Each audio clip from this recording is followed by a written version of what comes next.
Shalom. Tuhan Yesus baik. Saudara terkasih dalam Tuhan Yesus, kita berkumpul kembali lewat ibadah online pada hari ini untuk seri terang minggu yang keempat. Mari kita berdoa.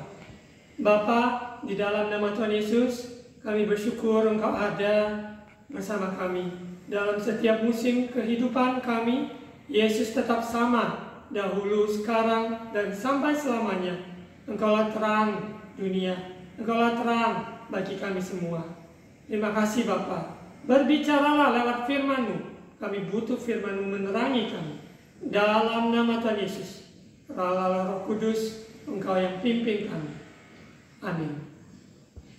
Saudara terkasih dalam Tuhan Yesus, di bulan Oktober, di mana seri pertama, seri terang ini, dengan berjudul minggu pertama, Kau berfirmanlah jadilah terang. Kita yakin dan percaya hidup ini tanpa terang dari Tuhan, kita tidak sanggup. Di dalam sehari-hari kita butuh terang. Di dalam ruangan, dalam melakukan aktivitas, semua kegiatan kita butuh terang. Dalam permasalahan yang kita hadapi, kita tahu kalau Allah berfirman, jadilah terang, maka terang itu pun jadi. Karena Roh Allah, Roh Kudus itu ada beserta kita sekalian. Firman-Nya hidup di antara kita, yaitu Yesus menjadi manusia.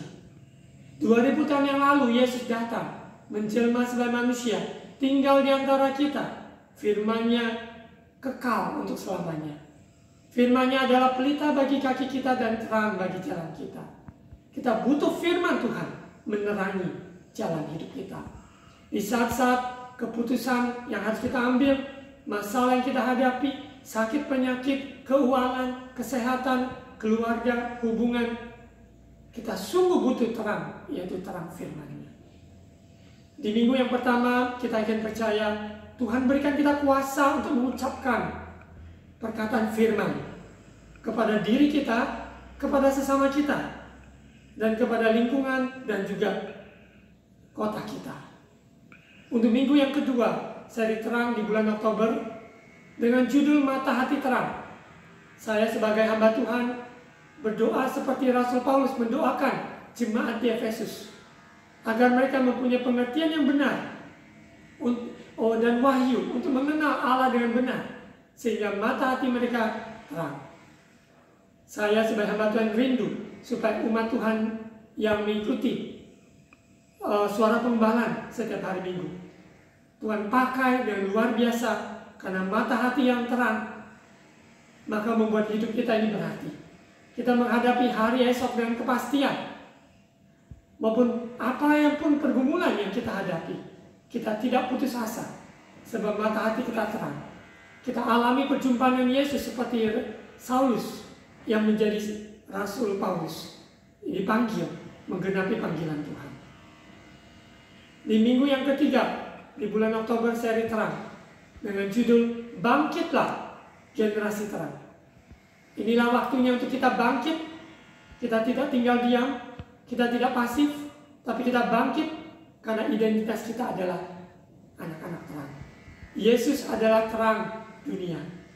Dia adalah terang yang sempurna, terang yang abadi, dan kita adalah menyalurkan terang itu lewat kesaksian hidup kita, perbuatan, perkataan, bahkan karya-karya kita. Bangkitlah generasi terang. Kita tidak izinkan kegelapan menguasai hati dan pikiran kita, tetapi terang Kristus, firman-Nya, persekutuan dengan Allah Roh Kudus di dalam hidup kita. Kita menjadi terang, menjadi berkat dimanapun berada. Pada hari ini, di seri yang keempat, terang, dengan judul Suara Penggembalaan Kaki Dian. Berapa waktu yang lalu ketika saya mempersiapkan untuk seri terang ini, Tuhan mengingatkan tentang kaki Dian ini, bahwa hadirat Tuhan yang ada di dalam hidup kita atas umat Tuhan jangan kita sia-siakan. Karena kita semua adalah tubuh Kristus, kita adalah jemaat Tuhan. Kita ada jemaat lokal, yaitu di mana kita berada, komunitas di mana kita berada. 2-3 orang berkumpul dalam nama Yesus, Dia ada. Apakah itu di dalam rumah tangga, keluarga, suami, istri, dan anak-anak? Apakah itu adalah kelompok doa? Saat pandemi seperti ini kita tidak bisa berkumpul, namun kita bisa bersekutu lewat Zoom ataupun lewat WA call dan berbagai cara yang mungkin bisa kita lakukan, kita lakukan. Kita yakin dan percaya bahwa Tuhan Yesus ingin gerejanya, ingin umatnya sungguh-sungguh menjadi kaki Dia, di mana terang itu dapat dilihat oleh semua orang. Kita mari buka di Markus pasal 4 ayat 21. Markus pasal 4 ayat 21. Lalu Yesus berkata kepada mereka, orang membawa pelita bukan supaya ditempatkan di bawah gantang atau di bawah tempat tidur, melainkan supaya ditaruh di atas kaki Dia. Tuhan Yesus selamatkan hidup kita. Dia tebus kita, Dia pulihkan kita, Dia berkati kita, Dia angkat kita dalam kemuliaannya. Kita tidak sia-siakan momen-momen yang Tuhan nyatakan. Hidup ini adalah kesempatan di mana terang tidak kita sembunyikan ataupun taruh di bawah meja, di bawah kolong tempat tidur, tetapi supaya ditaruh di kaki Dia. Saudara terkasih dalam Tuhan Yesus, di dalam Perjanjian Lama, kaki Dia ini adalah perkakas di dalam tabernakel. Bagi yang mengikuti pelajaran tabernakel akan mengerti, di mana ada pelataran, ada ruang kudus dan ada ruang maha kudus. Dan kaki Dia ini adalah satu perkakas yang sangat penting, karena nyala lampu yang harus cahaya, yang harus bersinar lewat kaki Dia ini, di mana lilin-lilin yang ada semuanya terus harus menyala. Begitu pula kehidupan orang percaya. Hidup kita selama kita masih di muka bumi ini, di mana hadirat Tuhan ada di dalam kita, hidup kita. Roh Kristus yang membangkitkan Yesus membangkitkan hidup kita. Yang lama sudah berlalu, yang baru sudah tiba. Inilah waktunya bagi kita supaya cahaya terang Kristus ditaruh di kaki Dia. Persembahkanlah tubuh kita sebagai persembahan yang hidup kudus di hadapan Tuhan. Hidup takut akan Tuhan. Hidup kudus berkenan kepada Dia. Dan kaki Dia ini kita menjadi bejana di mana terang Kristus terus menyala, bercahaya lewat kehidupan kita. Kita baca lagi di ayat 22, sebab tidak ada sesuatu yang tersembunyi yang tidak akan dinyatakan, dan tidak ada sesuatu yang rahasia yang tidak akan tersingkap. Kita tahu hidup kita ada di dalam Dia. Hanya di dalam Yesus ada terang. Dan terang itu terang manusia. Jadi terang itu tidak bisa disembunyikan. Tapi terang itu harus ditaruh di kaki Dia. Segala sesuatu apa yang ada di hati kita, kita minta Kristus terangi supaya tahu benar-benar kondisi hati kita.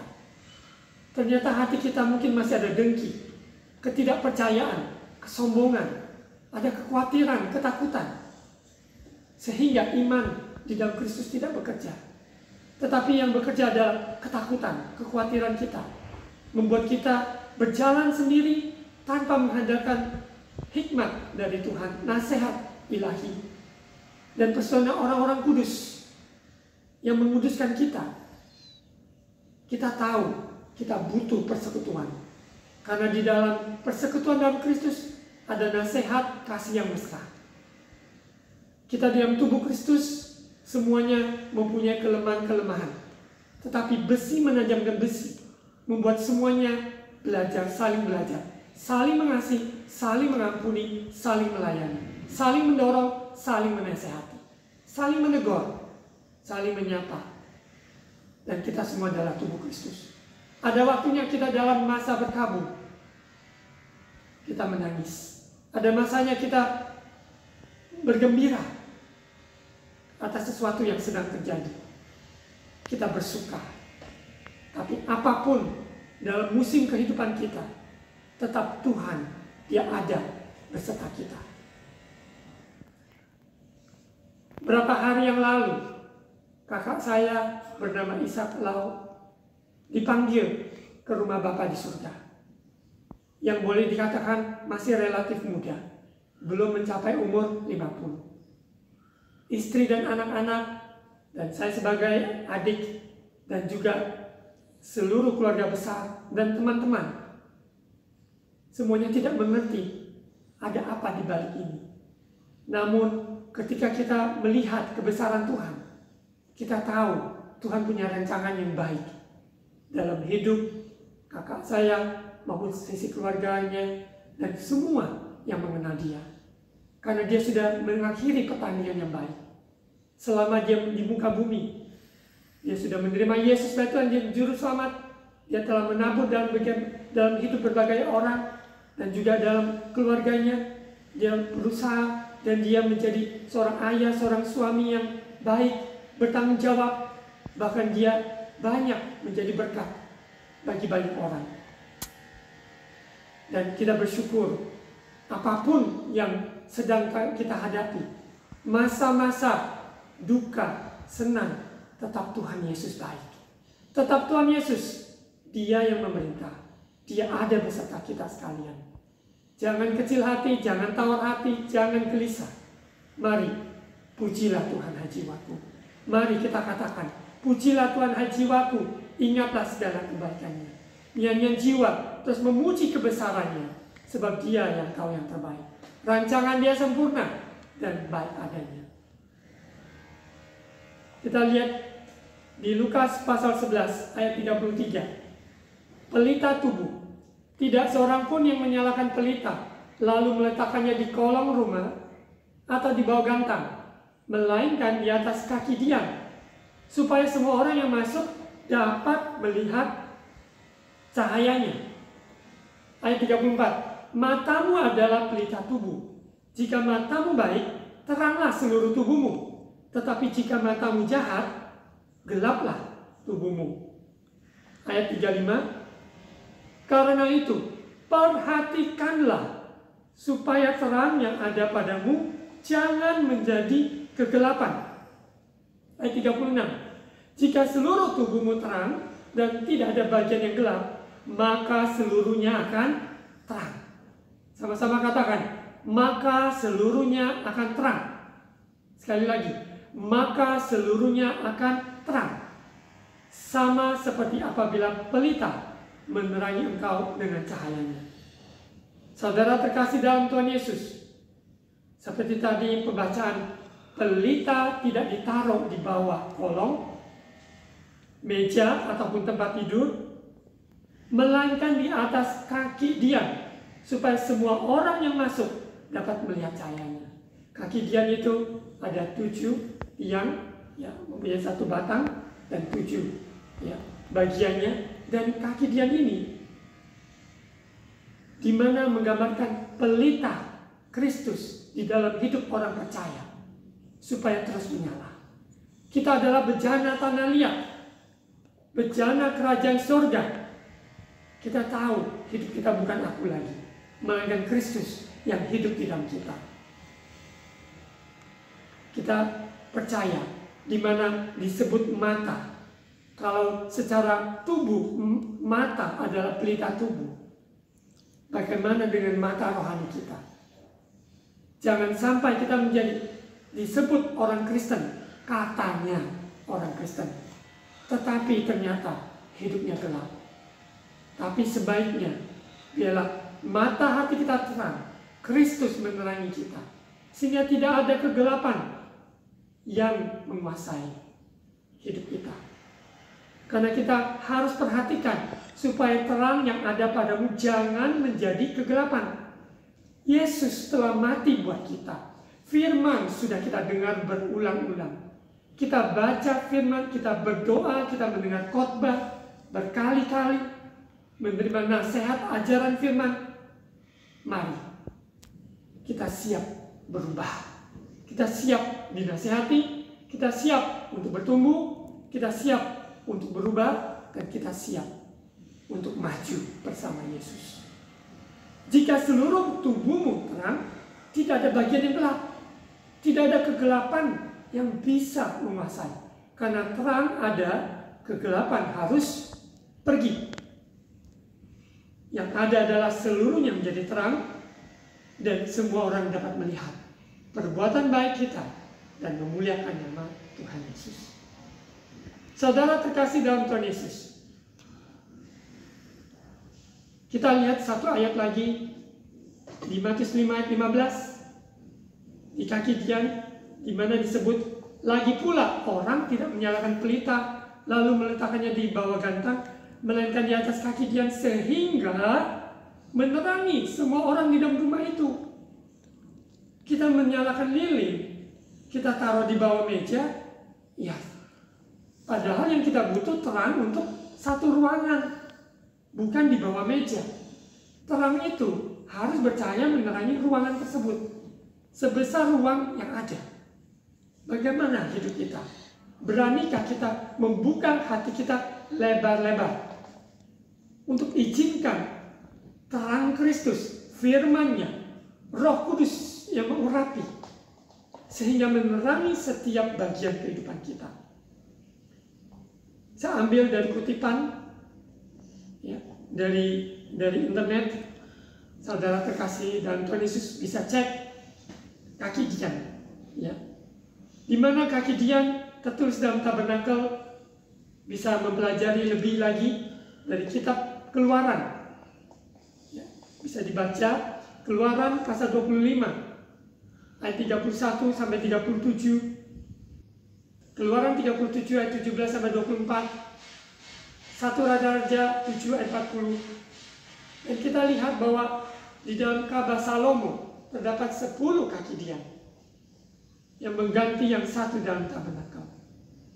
Kaki Dian sudah tertulis di dalam Perjanjian Lama, dan itu ada di dalam tabernakel, baik tabernakel Musa maupun tabernakel bait suci yang dibangun oleh Salomo. Gantang atau kaki Dian ini menerangi ruangan secara luas, seperti tadi yang sudah kita baca di Matius 5 ayat 15. Kita tahu bahwa pelita ini harus terus menyala bagi Tuhan tanpa berhenti. Dalam kehidupan kita harus terus menjadi saksi sampai nafas terakhir. Seperti kakak saya sudah mengakhiri pertandingan yang baik. Kehidupannya sudah memberkati banyak orang, khususnya dari keluarga, yaitu istri dan anak-anak. Bahkan saya sebagai adik sudah terberkati lewat kehidupannya. Di mana kaki Dian ini juga tertulis di Keluaran 25 ayat 31. Di mana berhias terbuat dari emas yang ada di dalam kemah tabernakel bait suci. Dan batang tiang utama yang menyangga pegangan pelita muncul 3 pasang cabang dengan arah berlawanan, yang pada ujung-ujungnya ada pegangan pelita berbentuk bunga.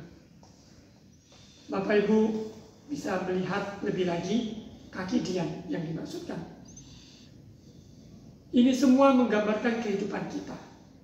Kaki Dian untuk mengizinkan terang Kristus bercahaya bagi dunia yang gelap ini. Sebab Kristus telah datang, terang yang besar, terang yang sempurna telah datang ke dunia yang gelap ini.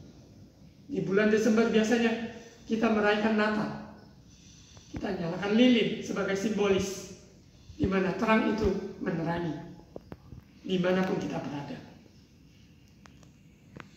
Sama dalam kehidupan kita. Kita adalah jemaatnya Tuhan. Seperti di Wahyu pasal 11 ayat 4.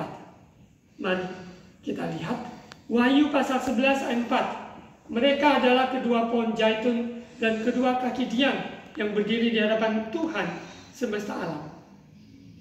Di mana kaki Dian ini adalah saksi-saksinya Tuhan. Pembawa terang itu dimanapun Tuhan tempatkan sampai pada kesudahan zaman ini. Ibrani 9 ayat 2. Sebab ada dipersiapkan suatu kemah yaitu bagian yang paling depan. Dan di situ terdapat kaki Dian dan meja dan roti sajian. Bagian ini disebut tempat yang kudus. Ada meja dengan roti sajian dan juga ada kaki Dian. Membawa kita masuk ke dalam ruang Maha Kudus, kita butuh cahaya terang. Roh Kudus mengurapi orang percaya. Roti sajian firman kehidupan, roti kehidupan, air kehidupan, pelita cahaya yang sempurna, kemuliaan Shekinah glorinya memenuhi bait suci. Wahyu pasal 1 ayat 12, lalu aku berpaling untuk melihat suatu suara, melihat suara yang berbicara kepadaku, dan setelah aku berpaling, tampaklah kepadaku 7 kaki Dian dari emas. Yohanes, salah satu murid Yesus yang masih hidup setelah Yesus mati, dalam perjalanannya dan sebagai saksinya Tuhan pembawa terang itu, dia mengalami perjumpaan dengan Yesus, di mana ketika dia dibuang ke Pulau Patmos, dia mendapat pewahyuan yang sampai saat ini dalam penafsirannya, beraneka ragam penafsiran yang ada. Kita butuh Roh Kudus, kita butuh firman yang hidup untuk sungguh-sungguh menuntun umat Tuhan, jemaat Tuhan, menjadi jemaat yang dewasa, mempersiapkan jemaat yang utuh, dewasa, menantikan kedatangan Yesus yang kedua kalinya. Dia berjanji dia akan datang kembali, dan dia pasti akan datang. Kita sudah ada di penghujung akhir zaman. Siapkan diri kita benar-benar menjadi kaki Dian, terang Kristus menerangi hidup kita, di mana Yesus memberikan pewahyuan kepada Yohanes di Patmos di dalam masa pembuangan itu.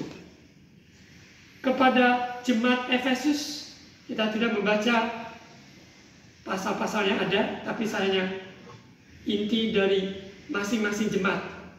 7 kaki Dian menggambarkan 7 jemaat Tuhan, dan saudara terkasih dapat membaca di Wahyu pasal 1 sampai pasal 3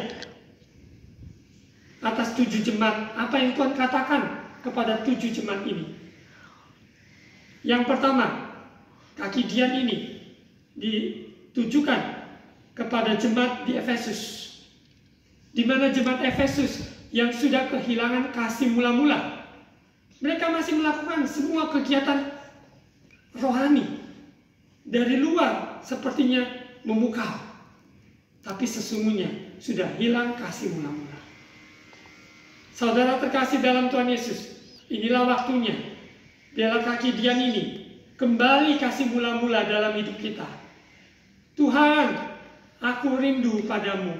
Aku rindu kasih mula-mula kembali, sehingga aku tidak melakukan rutinitas agamawi yang akhirnya akan membuat saya terpuruk, membosankan, bahkan jauh dari Tuhan. Namun, biarlah pesan suara pembalahan hari ini membawa umat Tuhan kembali yang sudah kehilangan kasih mula-mula.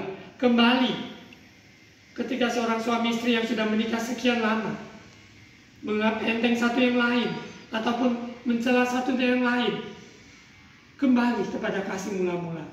Mengapa engkau menikah pada waktu di mana engkau dipersatukan Tuhan?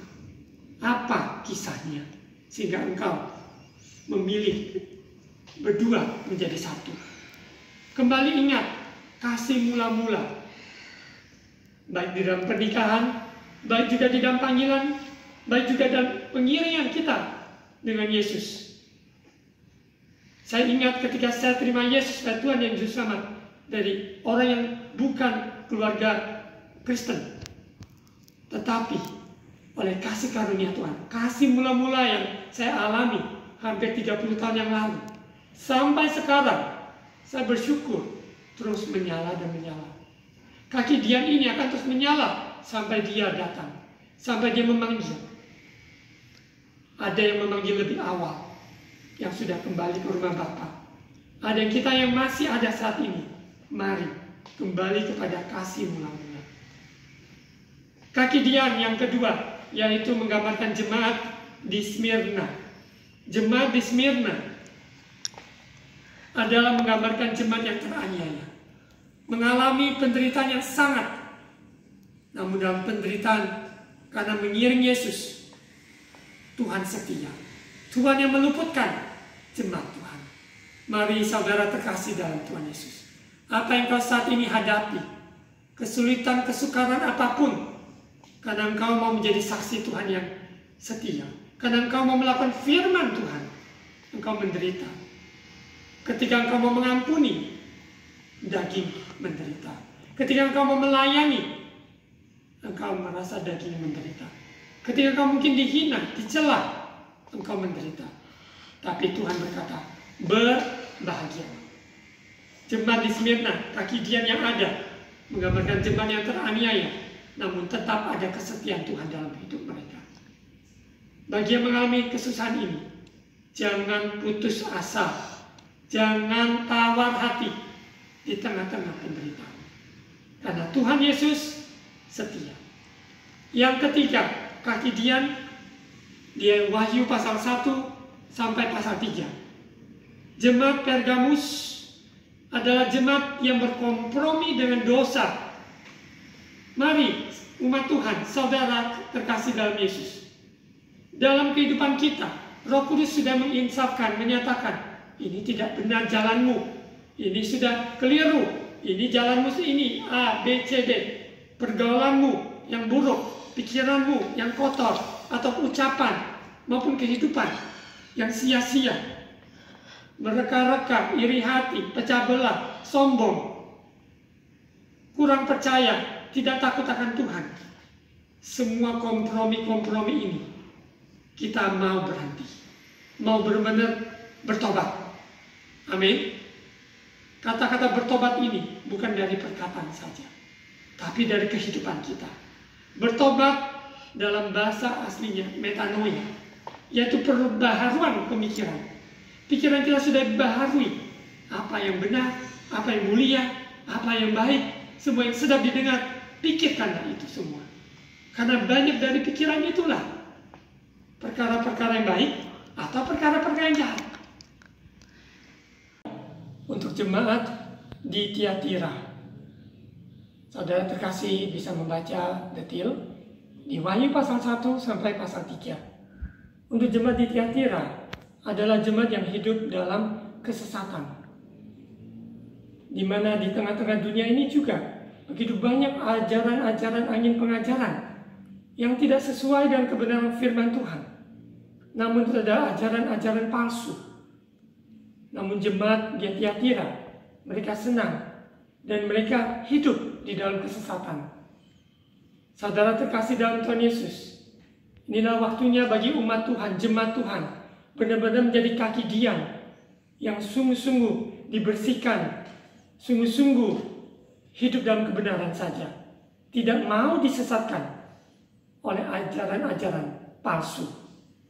Ajaran palsu, ajaran yang tidak terfokus pada Kristus, ajaran palsu, ajaran yang menggunakan kekuatan sendiri, ajaran palsu, tidak mengundang kuasa Roh Kudus yang bekerja, ajaran palsu, hanya menyenangkan keinginan daging, perkara-perkara yang fana, yang sementara. Lanjut, untuk jemaat di Sardis, di mana kaki Dian yang disebut adalah jemaat yang kondisinya mati rohani, di mana mereka masih beribadah secara liturgi ataupun secara agamawi, namun kehidupan yang sesungguhnya tidak ada kehidupan, tapi kematian. Di dalamnya hanya sebuah rutinitas belaka. Seharusnya di mana kaki Dian, terang Kristus bercahaya, kehidupan doa kita, kehidupan firman Tuhan, kedekatan kita dengan Tuhan. Kita belajar mendengar suaranya, kehidupan rohani kita itu sangat penuh dengan api. penuh dengan semangat roh yang menyala-nyala. Ya, di mana orang yang mati rohani, maka dia tidak peduli dengan perkara-perkara rohani. Apa yang kita saksikan tentang rohani tidak dianggap olehnya. Yang keenam, jemaat di Philadelphia.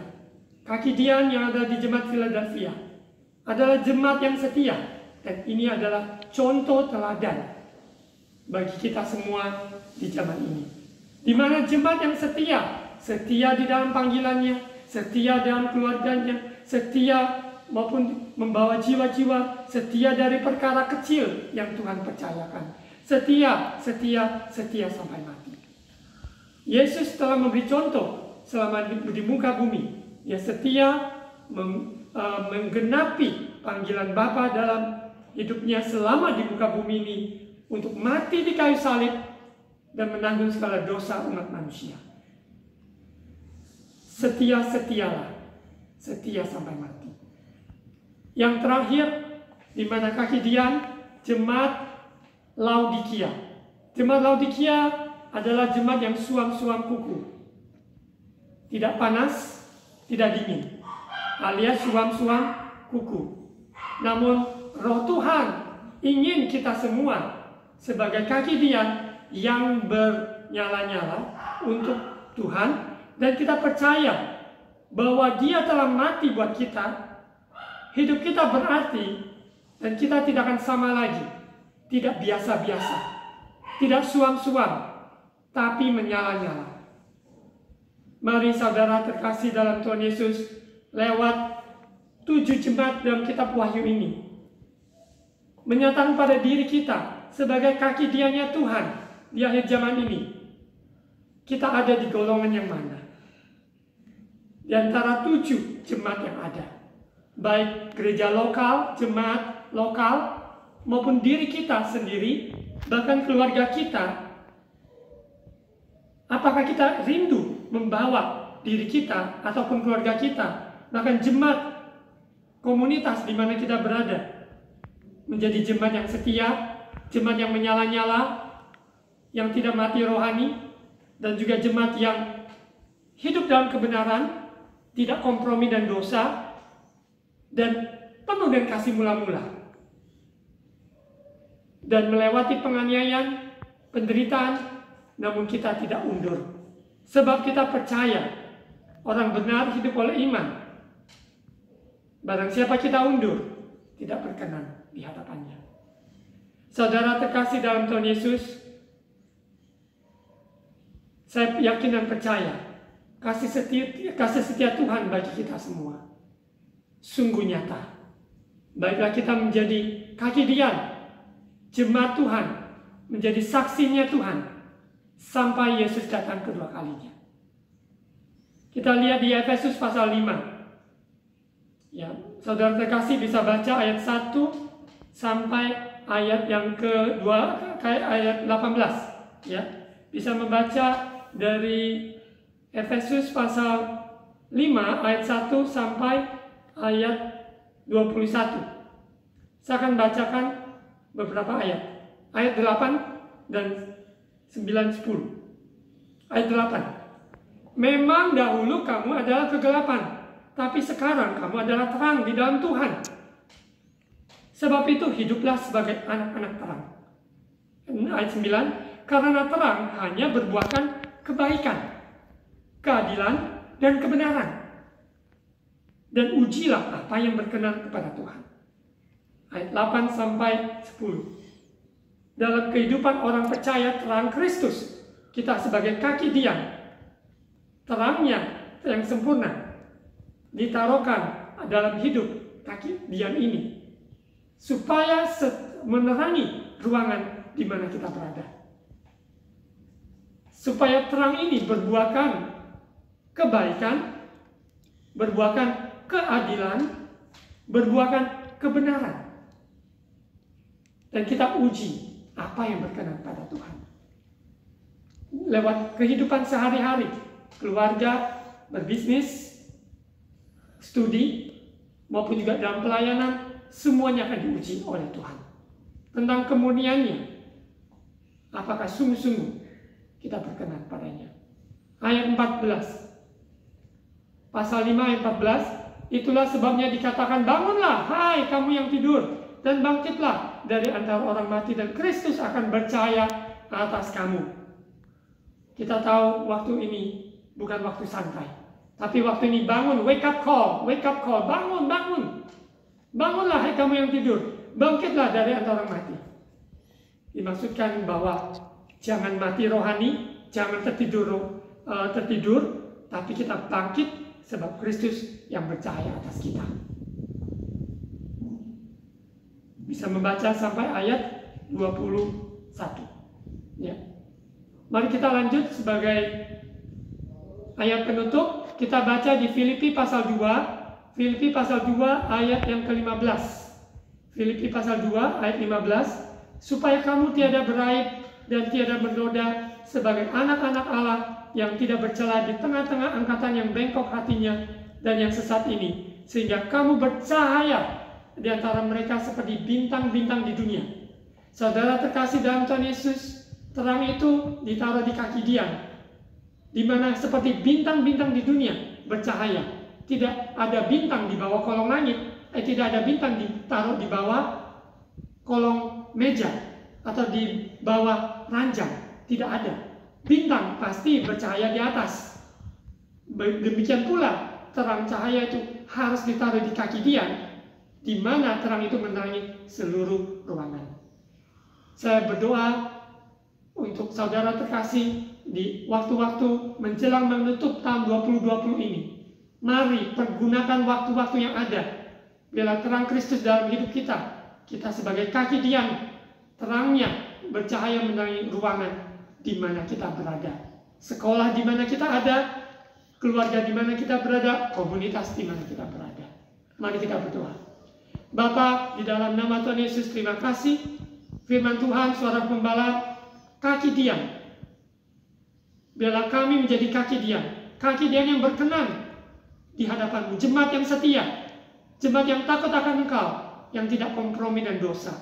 Roh Kudus urapi sehingga kami hidup dalam kebenaran, tidak disesatkan oleh ajaran-ajaran segala semua tahyul-tahyul yang ada. Kami tolak, patahkan ajaran sesat, patahkan semua keegoisan manusia dalam nama Tuhan Yesus Kristus. Bila kebenaran, yaitu terang firman Tuhan, yaitu Roh Kudus yang mengurapi sehingga firman hidup dalam hidup kami. Terima kasih Bapa, berkati umat-Mu dalam segala keberadaan, pergumulan. Tuhan Yesus baik. Bagi saudara yang terkasih yang sakit, tumpangan tangan atas bagian yang sakit. Saat ini saya doakan ucapan berkat, yang sakit disembuhkan. Bagian kepala, bagian leher, tangan, bagian kaki, ataupun dari perut, jantung. Semuanya dijamah, disembuhkan dalam nama Tuhan Yesus. Bilu-bilu Yesus, dokter di atas segala dokter, menyembuhkan. Bagi yang susah hati, Tuhan hibur. Baik, kuatkan, teguhkan hati. Bagi yang lemah, kami percaya Engkau menuntun umat-Mu. Engkau tiang awan, Engkaulah tiang api. Terima kasih Bapa. Jadikan kami menjadi kaki Dian yang berkenan di hadapan-Mu. Terima kasih Bapa. Dalam nama Tuhan Yesus. Mari saudara terkasih, angkat kedua tangan untuk terima ucapan berkat imam. Tuhan memberkati engkau dan melindungi engkau. Tuhan menyinari engkau dengan wajah-Nya dan memberi engkau kasih karunia. Tuhan menghadapkan wajah-Nya kepadamu dan memberi engkau damai sejahtera. Terimalah berkat kasih karunia Allah Bapa, cinta kasih Tuhan Yesus, persekutuan dan Allah Roh Kudus menyertai saudara terkasih dan saya dan kami semua.